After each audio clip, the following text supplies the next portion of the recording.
Bonjour. Donc, je vais vous parler des volets distribution et agent de vente dans le cadre du programme Média.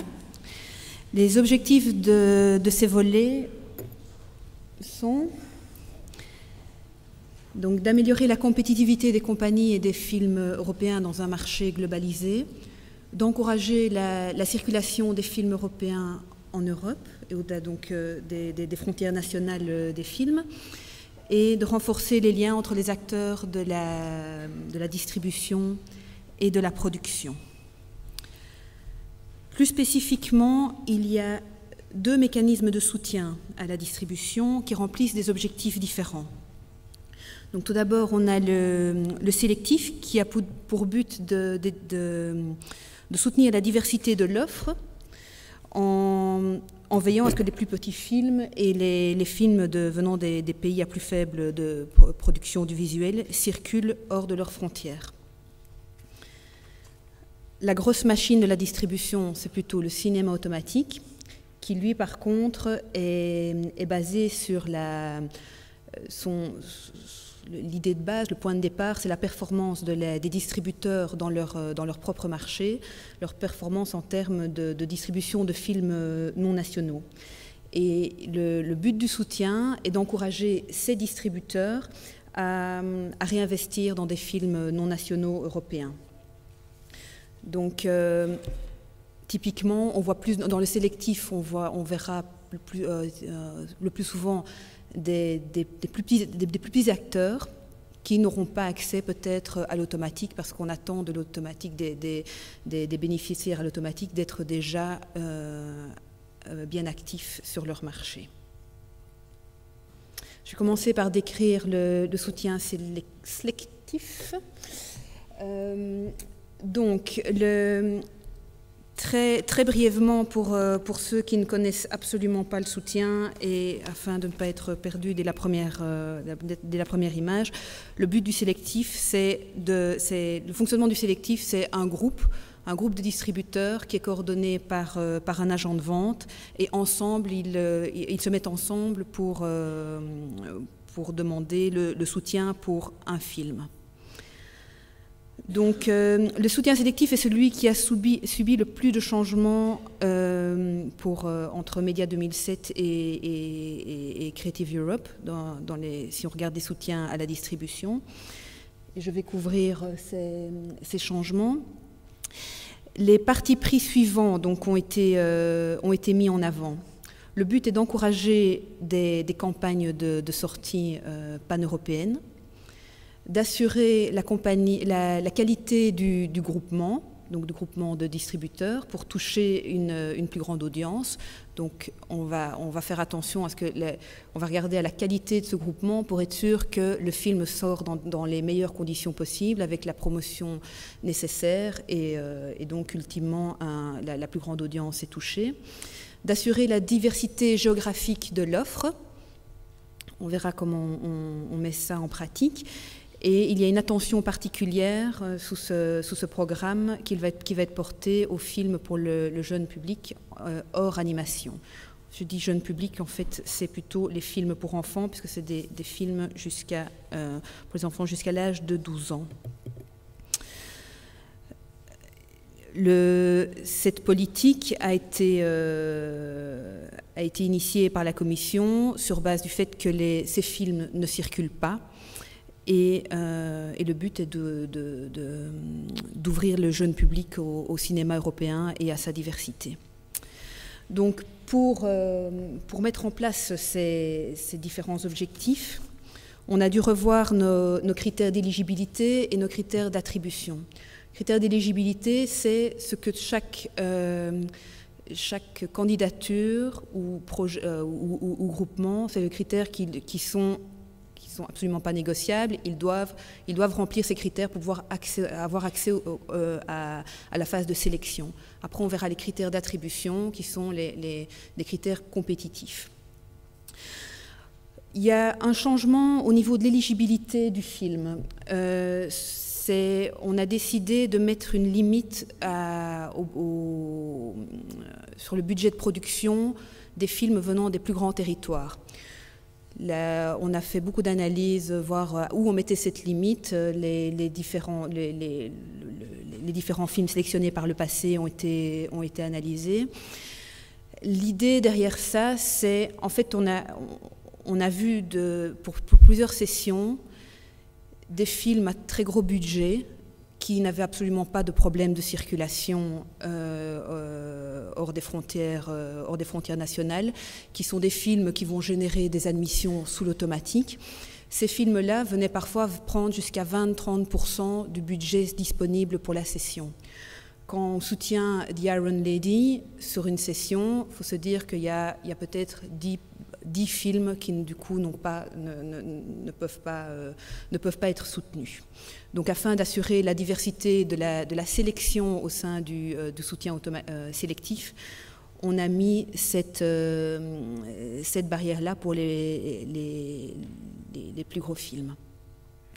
On impose que le groupement des distributeurs contienne au minimum 7 distributeurs. C'est un petit changement. Avant, c'était 7 distributeurs pour les films de taille moyenne et 5 distributeurs pour les plus petits films.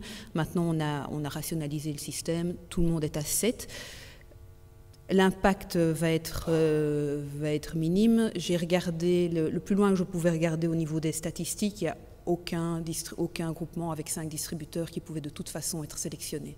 Donc le but est de refléter la réalité. La réalité, c'est qu'en moyenne, un groupement pour être sélectionné contient 13 distributeurs. Rejoindre un groupement, c'est une exception qui existe depuis un petit temps, qui permet à certains distributeurs de rejoindre un groupement qui était sélectionné lors des précédentes sessions, et la sélection est automatique dans ce cas-là. Cette exception avait été jugée utile en son temps, parce que ça permettait aux plus petits acteurs dans les petits pays de pouvoir tenir compte du succès du film sur les plus grands territoires, parce que le succès chez eux est directement impacté par les résultats dans les gros pays voisins, et où l'absence de promotion, ils en subissent l'impact.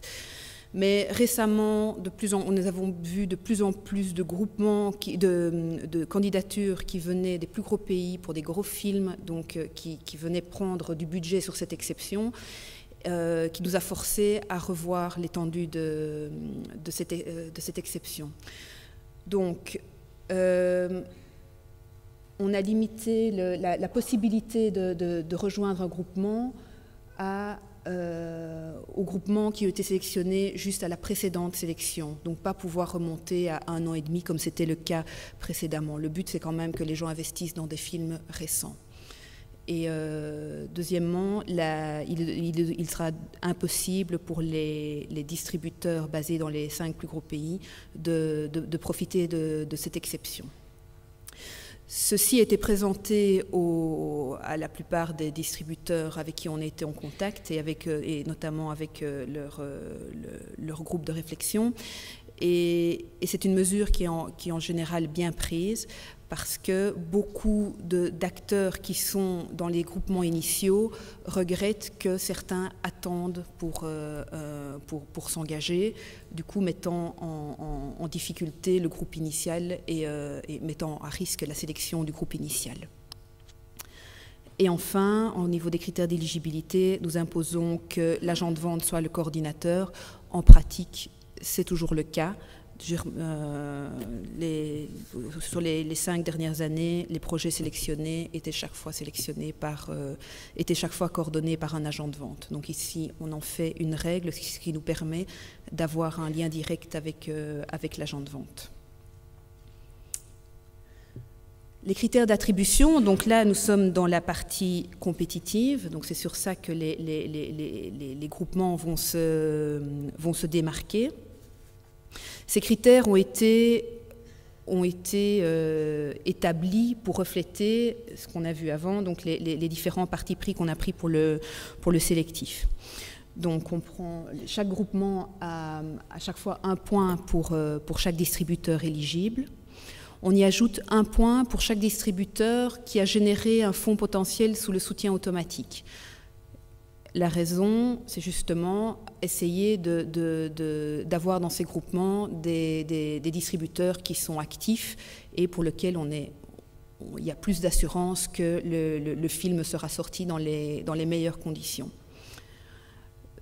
Afin d'assurer une certaine diversité de l'offre et afin de pallier au fait que les groupements pour les films venant d'un pays à faible capacité de production sont plus petits et donc sont pénalisés dans la compétition au point, ces groupements-là auront 2 points supplémentaires. Et enfin, il y a la sélection automatique du film jeune public qui obtiendra le meilleur score, assurant ainsi que sous chaque session, il y aura, s'ils le soumettent, s'il y en a un qui est soumis, au moins un film jeune public. Encore une fois, l'animation est exclue.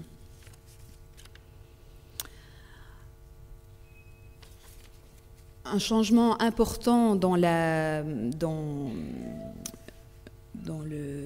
sous le soutien est l'introduction des forfaits, ou que vous verrez parfois référencés comme lump sum.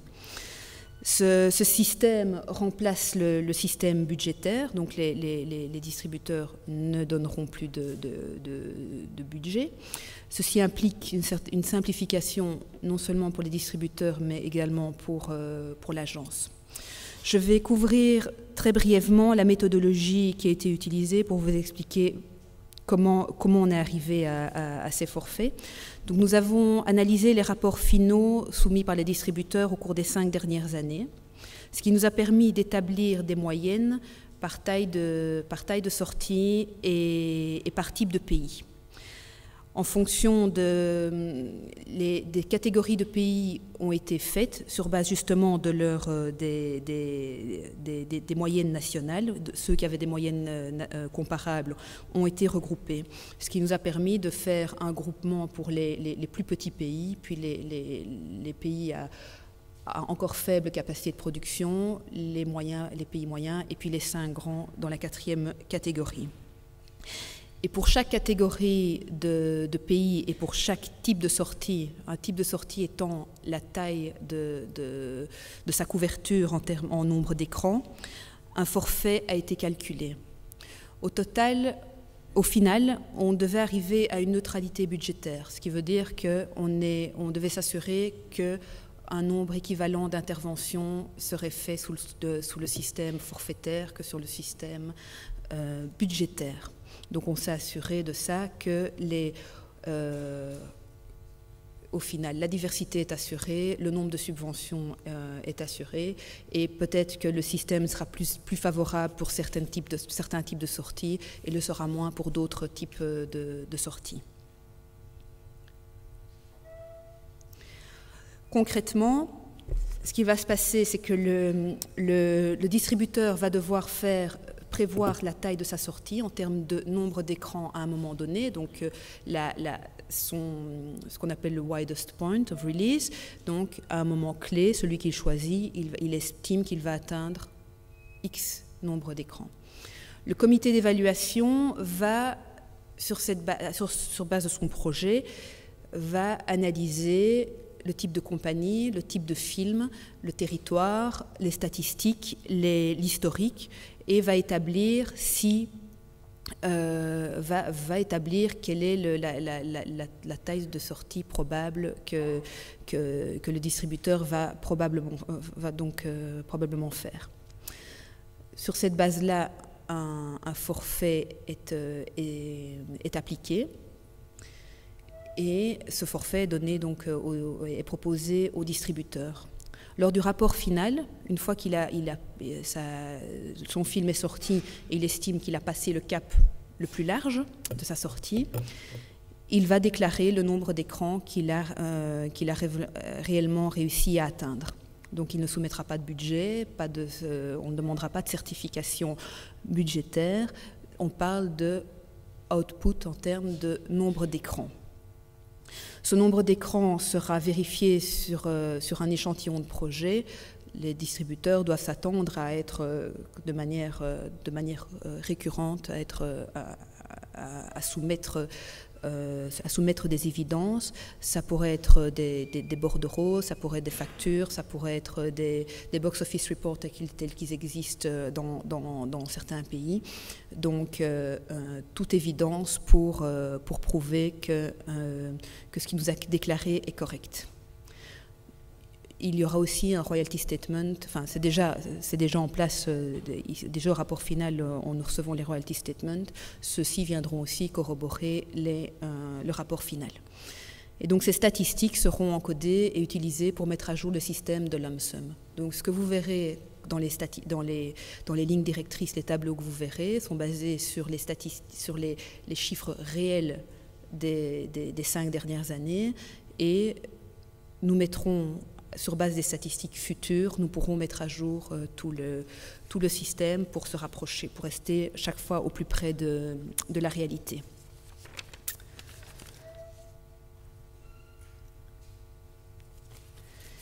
Les échéances ont changé au niveau du sélectif. Le sélectif était le seul soutien qui fonctionnait avec trois échéances par an, ce qui est administrativement absolument injustifiable. Donc nous avons réduit à 2 le nombre d'échéances, avec, ceci dit, une flexibilité en termes de sortie du film qui fait que tous les acteurs à qui nous avons parlé accueillent positivement cette mesure. Donc sous le programme actuel, les distributeurs ne peuvent sortir le film qu'à partir du moment de la deadline, de l'échéance. Sous le nouveau programme, ils pourront déjà sortir le film 2 mois avant, ce qui donne une flexibilité non négligeable. Aussi pour les agents de vente qui, à chaque fois que la deadline s'approche, craignent que certains distributeurs deviennent inéligibles parce qu'ils ont déjà sorti le film juste avant la deadline. Donc ici, on voit, j'ai fait un tableau pour 2015 qui sera probablement une année typique à partir de 2015 en fait. On devra avoir une échéance, c'est la colonne de droite, une échéance vers la mi-janvier et une deuxième échéance vers la mi-juin. La date de soumission à partir de mi-novembre, donc le novembre avant le janvier là, donc 2 mois avant, et à partir de mi-avril. Et la date de sortie sera à partir de la date de soumission. En 2014, par contre, l'échéance va dépendre de la date de publication. Dès qu'on publie, ils pourront soumettre, ils pourront sortir leur film. Et si on arrive à publier mi-décembre, eh bien la date d'échéance sera mi-février. Et on mettra la deuxième à début juillet pour s'assurer qu'on couvre l'année de manière balancée. Ça, c'était pour le soutien sélectif, donc diversité des projets, plus petits groupements, plus petits acteurs de manière statistique et moyenne. Maintenant, on va parler performance. Donc l'automatique, c'est la machine, c'est le soutien qui a le plus gros budget sous médias et qui n'a pas tant changé pour en tout cas les prochaines lignes directrices. En tout cas, son mécanisme de base, l'idée de base, c'est on a une phase de génération, c'est-à-dire les distributeurs déclarent leurs admissions de l'année précédente et un montant est généré sur cette base-là, ça s'appelle un fonds potentiel qui est mis à leur disposition pour pouvoir réinvestir. Il y a 3 modules de réinvestissement: la coproduction, réinvestissement en coproduction, réinvestissement en minimum garanti ou en coût de P&A. Quelques changements afin d'adresser le problème récurrent pour l'automatique des tout petits soutiens. Nous sommes critiqués dans un contexte où tout doit être simplifié, où tout doit être justifié. Nous sommes critiqués par la lourdeur du soutien, dès lors qu'il comprend des mini-subventions qui sont parfois jusqu'à 250 €, aussi bas que 250 €. Donc on a dû introduire différentes mesures pour rééquilibrer le mécanisme en faveur des plus gros projets. Donc, enfin pas en faveur générale, mais simplement mettre un minimum. Au niveau de la génération, on a revu les minima. Donc il faut avoir généré un minimum pour pouvoir bénéficier de la génération. Ceci existait déjà par le passé. Ils ont été revus pour le prochain programme. À savoir, ils n'avaient jamais été revus depuis 1996. Donc ne fût-ce que l'inflation justifiait qu'on y touche et on y regarde un petit peu. On a fait des simulations et l'impact est minime sur les bénéficiaires actuels, mais parfois ça pourrait arriver que certains, une année, n'ont pas assez d'admission et doivent sauter une année. C'est un risque qu'il y aura. Et dans la même optique, on supprime les reports d'une année à l'autre. Avant, celui qui ne remplissait pas le taux minimum pouvait reporter le fonds à l'année suivante. Ceci ne sera plus possible. Et pour les réinvestissements, il y a une introduction justement de minima pour les réinvestissements pour éviter ces mini-supports. On estime qu'il y a un minimum qui doit être investi de la part du distributeur afin d'assurer une sortie correcte du film. Ici, je vous montre le rythme des réinvestissements au cours d'une année. Donc les distributeurs, une fois qu'ils ont généré un fonds, peuvent réinvestir du mois d'octobre à octobre. Cette année, on a battu tous les records puisque le dernier mois, donc c'était septembre, 30%, on a reçu 30% du total des candidatures de l'année donc au cours du dernier mois. Ça met toute l'administration, ça met une pression énorme sur toute l'administration afin de terminer le soutien pour la fin de l'année. En plus, ce sont des candidatures de dernière minute, vite pour aller vider le fonds, parce qu'après ça, le fonds n'est plus disponible. Donc, c'est les candidatures les plus incomplètes qu'on peut trouver, qu'on reçoit. C'est celles qu'on reçoit parmi le lot de fin septembre jusqu'au dernier jour. Donc, la question s'est posée si on faisait un shift de ces échéances. Au lieu d'être de octobre à octobre, le faire de août à août, afin de nous permettre de gérer toutes ces candidatures avant la fin de l'année. Cette proposition a été discutée déjà avec toute une série de distributeurs actifs sur le cinéma automatique. Ils accueillent bien cette mesure dans le sens où ce qui est plus proche, c'est autant que ce soit le plus proche de Cannes possible, parce que il n'arrivait de toute façon pas à garder un film, d'avoir un accord à Cannes et de ne pouvoir signer qu'à partir de octobre. Étant entendu que pour pouvoir réinvestir en octobre, pour pouvoir réinvestir en octobre, il fallait qu'ils attendent octobre pour la signature du contrat de distribution. Donc, août est jugé plus simple à leurs yeux. Donc, ceci va être mis en place. Je parlais brièvement du soutien agent de vente. Donc, comme pour l'automatique, c'est un système basé sur la génération et sur des modules de réinvestissement. Il y a 2 modules de réinvestissement, le minimum garanti et les coûts de pied-nez.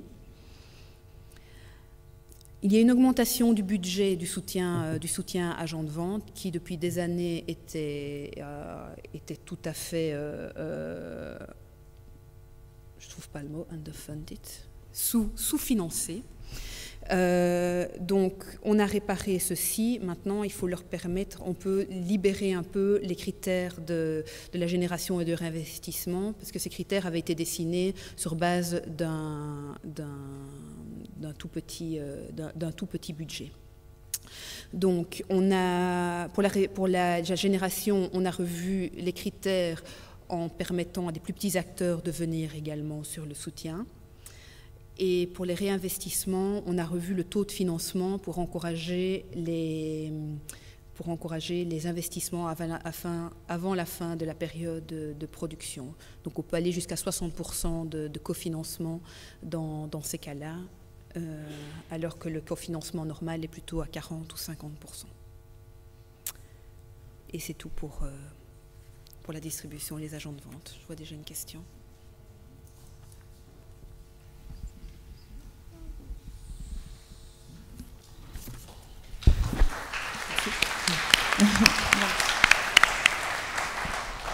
Bonjour, j'ai deux questions. Est-ce que vous pourriez me donner un exemple de ce qu'est un film pour enfants de moins de 12 ans qui ne soit pas un film d'animation?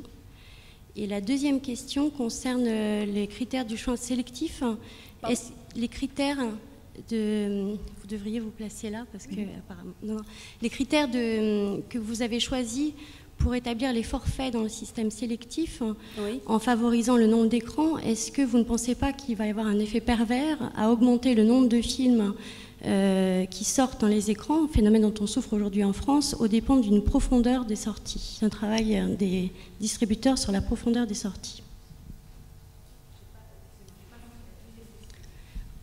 En favorisant comme critère d'établissement des sommes forfaitaires dans le cadre du critère sélectif, est-ce que vous ne pensez pas que vous allez augmenter ou favoriser un grand nombre de sorties de films, augmenter un nombre supérieur de sorties de films par écran, avec le phénomène qu'on connaît aujourd'hui en France, mais dans d'autres pays, où il y a des sorties considérables de films par semaine, pour des films qui sont exposés même plus une semaine, et qui du coup ne trouvent pas leur limite, qui ne trouvent pas leur public, au lieu de favoriser le travail que des distributeurs pourraient faire en profondeur et permettre à des films de rester plus longtemps à l'écran. C'est-à-dire de ne pas favoriser le nombre d'écrans, mais favoriser peut-être les P&A ou la durée. Ça, c'est un choix que le distributeur va faire. Non, c'est le choix. Si le distributeur, ça, évidemment, s'il va jouer avec le système pour aller le plus large possible et que lui-même le fait aux dépens de sa propre promotion, c'est son choix. Ça va être sa balance de qu'est-ce qu'il investit lui-même en promotion pour toucher un plus large public. Donc nous, là, après, le nombre d'écrans, il a une limite. Il a une limite partout. C'est le nombre d'écrans disponibles à un moment donné. Donc après, on met ça dans les mains du distributeur. Donc nous, on veut une couverture large, mais je suppose que vos cinémas aussi vont réagir si vous ne faites pas de promotion sur l'accès à leurs écrans en absence de promotion. Je peux complémenter un peu, parce que on va superviser la crainte. En fait, il ne faut pas oublier qu'en fait, nous, l'argent de l'Union européenne est juste un argent de cofinancement. Donc en fait, quand on donne le soutien sélectif par écran, on sait que ça correspond à leur réalité actuelle. On sait que dans un territoire X, normalement, ça sort sur X écrans, dans tel et tel type de film. Donc on connaît la réalité sur la base de 1500 projets analysés, car elle les a analysés en long et en large. Donc on connaît la réalité. Donc quand le grouping va venir soumettre son projet, c'est évalué par un comité d'évaluation. Donc le comité et les experts qu'on utilise, ils peuvent déjà réaliser par rapport à un projet exagéré, parce qu'on connaît la réalité et souvent les experts ont vraiment un avis. Oui, tel et tel film, en fait, le budget qu'ils ont pensé pour la promotion, c'est exagéré, moins suffit et ceci et cela. Donc on connaît la réalité et le forfait reflète la réalité. Donc si on constate que le secteur va réagir par un effet de gonflement en disant « je gonfle, je sors en 10 écrans au lieu de 2 prévus », on va le voir au comité d'évaluation parce qu'on connaît la réalité des terrains. Donc on va pouvoir réagir en disant « ça, c'est peut-être un peu exagéré ». Et en fond, et dans le jeu, il ne faut pas oublier qu'on sait que notre forfait qui est assez modeste, ça correspond pour les distributeurs en moyenne autour de 32, 33, 34% de ces frais éligibles.